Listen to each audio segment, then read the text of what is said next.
prend la gouvernance de Patrice Talon au Bénin, il a assaini complètement l'environnement politique, je l'ai déjà souligné, mais également il a assaini en profondeur la gestion économique et financière du Bénin.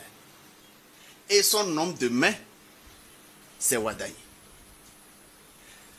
Il faut reconnaître que Patrice Talon a mené une politique de résultats, une culture de résultats, une gestion axée sur les résultats. Il s'est fixé des objectifs qu'il a largement atteints à la satisfaction des Béninois.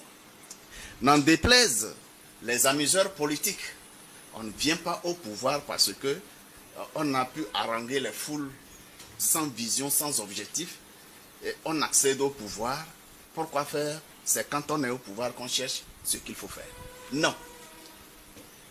Yahi Boni n'a eu d'existence politique qu'à l'occasion de sa candidature aux élections présidentielles au Bénin. Avant, rien. Si on pose la question, quelle est la vision politique? Quel est le projet de société de Yahi Boni et du parti Les Démocrates? Ça n'existe pas. Et il n'a pas choisi n'importe qui pour lui succéder, pour être candidat. Il a choisi Ouaddaï parce que c'est l'acteur majeur des réformes économiques et financières qui ont permis la réalisation des projets au Bénin. Si aujourd'hui on dit le Bénin a une grande avancée, c'est parce que les finances sont assainies, ce qui a permis de dégager les ressources nécessaires pour la réalisation des objectifs.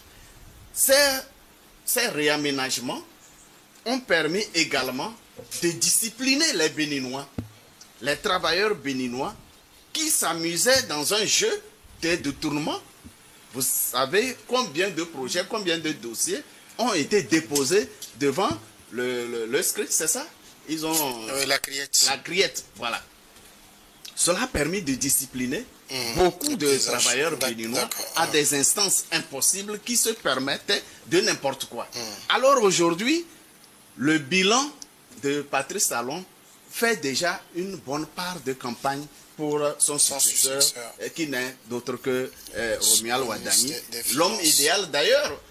Vous avez compris, même au sein de l'entourage de Patrice Talon, il y a eu des velléités de candidature.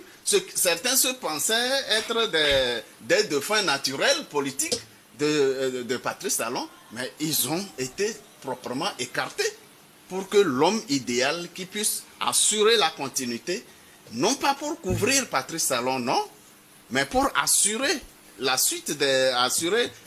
poursuite de la construction du Bénin. Je pense que si Romuald Ouaddaï, au lendemain de sa victoire, ne commet pas d'erreur de choix tactique, eh bien, le Bénin est parti pour devenir un pays émergent d'ici la fin du mandat de Romuald Ouaddaï. Si vous permettez, on va changer de sujet.